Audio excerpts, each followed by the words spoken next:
Hi everybody, how's it going? Dr. Bruno Borges here. I'm making this video to explain a little bit of what's going to happen on Wednesday, October 6th at 11:30. This is my spouse and also the instructor of the workshop. Colleen has a very different background from us. She's not a physician at all. She is basically an artist. She's a singer, actress, director, which is the part of her what she knows that's really going to help us.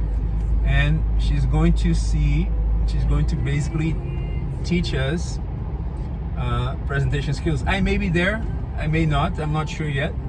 I'm gonna try to be off so I can also either talk or be a hot seat as well a little bit.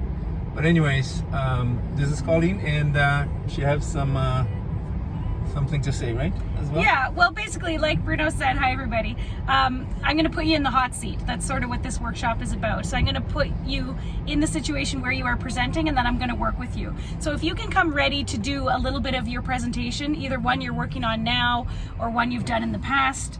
It doesn't have to be long, like 30 seconds, 1 minute. I'm not going to be listening to what you say at all, really. I'm going to be looking at what you do. I'm going to be listening to your voice. I'm going to be analyzing your patterns, your speech patterns, your body. So don't worry about, oh no, I don't know my information. That's not what I'm going to be listening to at all. I just need to get you speaking, and then we're going to work on your body. And that's it. So 11:30 till 3:30 on Wednesday. I look forward to meeting you guys and working with you all. As Bruno said, he might be there, he might not, but one way or the other, we're going to have a great time. Okay? See you guys. All right, see you there. Bye. Okay, bye, guys.